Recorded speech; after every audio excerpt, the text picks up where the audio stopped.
তাহলে কেন নির্বাচনে আসলে যাওয়া, যদি এরকম আশঙ্কা থাকেই যে এই নির্বাচনের ফলাফল তো আসলে ঠিক হয়ে আছে বা জানাই আছে? আচ্ছা, আমি আপনাকে কেমন ইলেকশন ইঞ্জিনিয়ারিং হচ্ছে এটা একটা দিই। আমার কাছে আমার সিরাজগঞ্জ 6 আসনের যে বিএনপির মনোনীত প্রার্থী এম এ মুহিত সাহেব, উনার হচ্ছে হলফনামা আর একটা কোম্পানি রেজিস্ট্রেটেড ইউকে কোম্পানি ফাইল আছে। আপনি জাস্ট এটা দেখেন একটু। তো আমি একটু ছোট করে গল্পটা বলি, তাহলে তো বুঝতে ভালো হবে। তো আমাদের তো কাজ না ধরেন কে দ্বৈত নাগরিক বা কে ঋণ খেলাপি এটা বের করে, এটা কি একজন প্রার্থীর কাজ? সেটা তো না, নির্বাচন কমিশন, এটা নির্বাচন কমিশনে বা ওইখানকার যে প্রশাসন আছে, দায়িত্বশীল আছে, তাদের কাছে। তো আমরা যখন আমাদের মনোনয়ন বৈধতা পেলো, যেদিন আমাদের ঘোষণা করলো, তখন আমি দেখতে পেলাম যে সোশ্যাল মিডিয়াগুলোতে এম এ মোহিত সাহেব আছেন, উনার ব্যাপারে হচ্ছে দ্বৈত নাগরিকত্বের বিভিন্ন ইনফরমেশন আসা শুরু করলো। তা আমরা তো সারপ্রাইজ যে আসলে আমরা তো আস্থা রাখতে যাচ্ছি নির্বাচন কমিশনের প্রতি, যে তারা আসলেই যাচাই বাছাই করে প্রত্যেকটা বিষয় দেখবে, যেটা আমাদের ক্ষেত্রেও দেখতেছে বা আমরা দেখতে পাচ্ছি যে আমাদের ক্ষেত্রে খুবই কঠোরভাবে তারা দেখছে, আমি সবচেয়ে সব দলের ক্ষেত্রে। কিন্তু যখন এটা দেখলাম, তখন আমি আমার জায়গা থেকে আমার যেই রাজনৈতিক অধিকার, নাগরিক অধিকার, আমি প্রার্থী হিসেবে তার বিরুদ্ধে আপিল করলাম। আপিল করার সময় আমি তাদেরকে জিজ্ঞেস করলাম যে আপনারা কি এটা ভেরিফাই করেন নাই? বলছে এটা তো আপনারা দেখবেন, আপনারা বের করেন। তো তাদের এই কথাটা শুনে প্রথমে বুঝলাম যে আসলে তারা কতটুকু একটা দলের প্রতি বায়াসড। ঠিক আছে, ফাইন।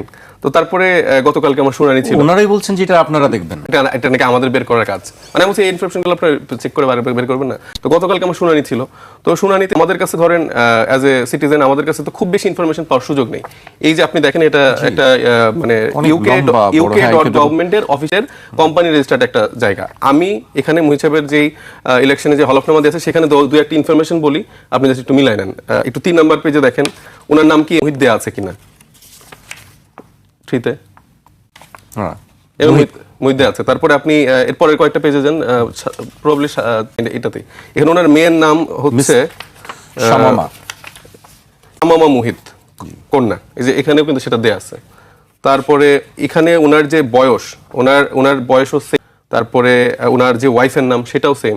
তো এখান থেকে তো মোটামুটি তার দেয়া প্রাপ্ত তথ্য অনুযায়ী কোম্পানিটা রেজিস্ট্রেড হয়েছে ইউকেতে, এবং এটা ইউকের অফিশিয়াল ইউনাইটেড কিংডমের রেজিস্ট্রি। তো এই ইনফরমেশন দেওয়ার পরে এখন যখন আপিল শুনানি হচ্ছে, তো সেখানে আমাদের সাইড থেকে যখন আমরা জাস্ট বলার চেষ্টা করলাম, উনি সরাসরি ওনার দিকে চলে গেল।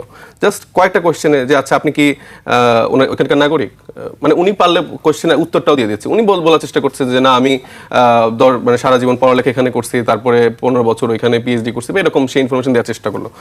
তারপরে বলছে যে উনি বলছে যে আপনি ছিলেন না তো কখনো, তাই না? বলছে না না, আমি কখনো নাগরিক ছিলাম না।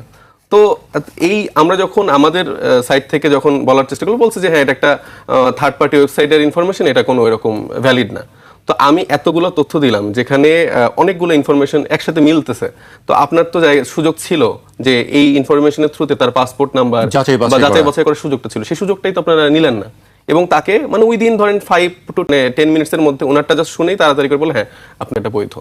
তো একটা ইলেকশন কমিশনের যতগুলো দায়িত্বশীল ব্যক্তি, এই লম্বা একটা টেবিলে সবাই বসে আছে। আপনি বলছেন এই ইনফরমেশন দেওয়ার পরে নির্বাচন কমিশন কোনো যাচাই বাছাই করেনি? না, তারা এখানে বলছে একটা জাস্ট থার্ড পার্টি ওয়েবসাইটের আপনার আরো কিছু দিতে হবে, পাসপোর্ট বা এরকম, মানে এটা দিলে হয়তো তারা একটু মনে করতো। কিন্তু এটা তো আমার দায়িত্ব না, আমি একটা বাংলাদেশের নাগরিক হিসেবে এত ইনফরমেশন কই থেকে পারবো? আপনি অভিযোগ দিতে পারেন, সে যেহেতু দায়িত্বশীল, সে তো এই ইউকে গভর্নমেন্ট বলি, এমবাসি বলি বা এয়ারপোর্টের থেকে এইসব জায়গা থেকে তো ইনফরমেশন নেওয়ার সুযোগ ছিল। তাদের সেই সদিচ্ছাটা নাই, কারণ তারা এটা ছেড়ে দিয়ে রাখছে। এরকম বিএনপির আরো 20-এর অধিক প্রার্থী আছে যাদের দ্বৈত নাগরিকত্ব আছে। কালকে শুধু একটা মাত্র ইস্যু, যেটা ঋণ খেলাপির হাসনাত আব্দুল্লাহর সাথে যে প্রার্থী আছে, তারটা শুধু অবৈধ ঘোষণা করা হয়েছে। কিন্তু আমাদের কাছে যেটা রিডিং, সেটা হচ্ছে যে তারা আইওয়াশ দেখিয়ে যে দেখেন আমরা কিন্তু সততার বিমূর্ত প্রতীক, আমরা হচ্ছে আপনাদের প্রতি বায়াসড একটা ইলেকশন কমিশন, বিএনপির প্রতি কিন্তু আমাদের কোনো বায়াসনেস নেই, কিন্তু বাকি সবগুলো এরকম করে চড়াই করে পার করে দিয়েছে। যেগুলাতে হচ্ছে যে পাসপোর্ট কপিও দিয়েছে অন্যান্য আসনগুলোতে, সেগুলো হচ্ছে যে ঝুলিয়ে রাখছে। আজকে সম্ভবত সেটার একটা সিদ্ধান্ত আসার কথা। তো একটা নির্বাচন কমিশনে যদি এইভাবে চলতে থাকে, মানে আমি আর কি এক্সাম্পল দিব, আপনার সামনে তার হলফনামা, সেই রেজিস্টার্ড ইউকের অফিসিয়াল গভর্নমেন্টের ওয়েবসাইট, কোম্পানির সব ইনফরমেশনগুলো দিলাম। চাই যারা আমাদের দর্শকরা আছে তারাও একটু রিচেক করে নিতে পারেন, তাহলে বুঝেন আপনারা আসলে কোন নির্বাচন কমিশনের অধীনে কিভাবে আসলে ইলেকশনটা করতে যাচ্ছেন। সো এত কিছুর পরও আমরা তো আসলে এই তরুণরাই তো মাঠে থেকে ছাত্র জনতা সবাই মিলে এই অভ্যুত্থানটা সফল করছি, একটা নতুন বাংলাদেশ বিনির্মাণের জন্য, একটা পরিবর্তিত বাংলাদেশ যেখানে একটা সিস্টেমেটিক পরিবর্তন হবে। কিন্তু সেই সিস্টেমেটিক পরিবর্তনের জন্য এখন গণভোটের জন্য আমরা হ্যাঁ ক্যাম্পেইন করছি, কিন্তু ওই দলটা আসলে সেটাতেও না।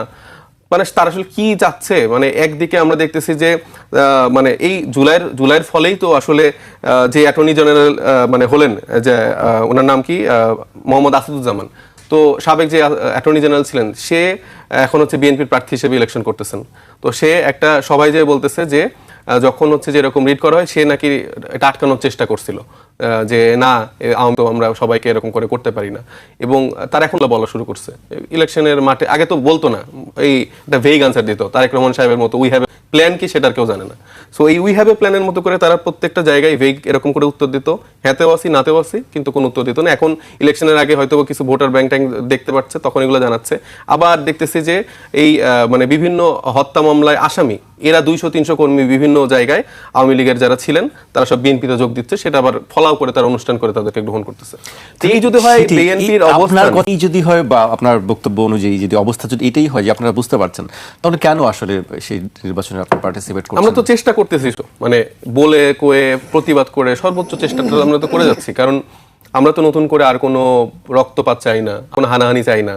আমরা চাই নতুন বাংলাদেশে এই ফ্যাসিবাদ বিরোধী সকল শক্তি মিলে একসাথে। আমার আপনার মতো পার্থক্য অবশ্যই থাকবে, আমি আমার আইডিওলজি নিয়ে, আমি আমার মুভমেন্ট বা আমি আমার জায়গা থেকে যে ইশতেহারটা জনগণের জন্য আমি রেডি করেছি সেটা নিয়ে আমি তার দাঁড়ে দাঁড়ে যাই।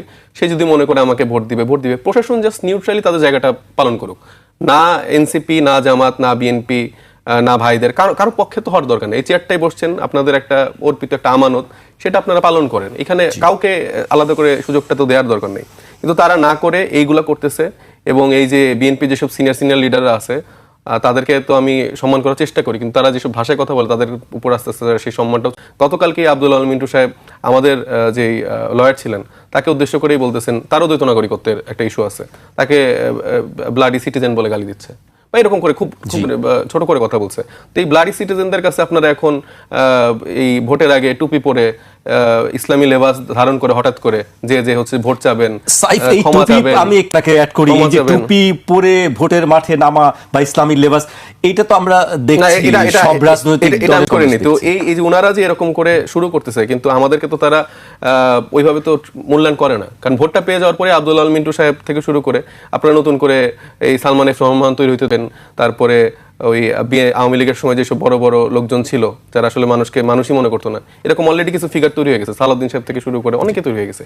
তো এরা এখনো বুঝতেছে না যে জনগণ চাইলে এটার উত্তরও দিতে পারবে। তারা যত ইঞ্জিনিয়ারিং করুক না কেন, যতই কিছু করুক না কেন, এটার ফলাফল কিন্তু খুব বেশি ভালো হবে না। এবং তারা যদি এখনো বুঝতে না পারে, সেই সময়টাও দূরে নেই। তারা যদি হাসান মাসুদদের দিল্লিতে বসে সাপোর্ট করে,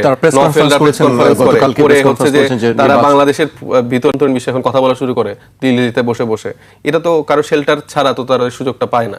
অ্যাটর্নি জেনারেল এই হচ্ছে যে সালাউদ্দিন সাহেবরা এদেরকে সুযোগটা করে দিচ্ছে, এই বড় গলায় কথা বলার সুযোগ করে দিচ্ছে।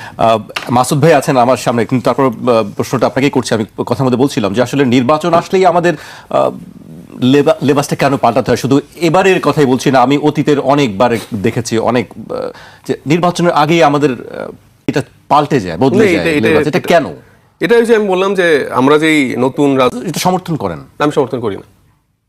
ধরেন আমি কিন্তু প্র্যাকটিসিং মুসলিম, কিন্তু ধরেন আমি জিন্স পড়তেছি, তো সে না অনেকে প্র্যাকটিস পারে, সেটা তার ব্যক্তিগত চয়েস, এটা আমার কোনো রাইট নেই তাকে বাধ্য করা যে তোমার প্র্যাকটিসিং মুসলিম হতে হবে।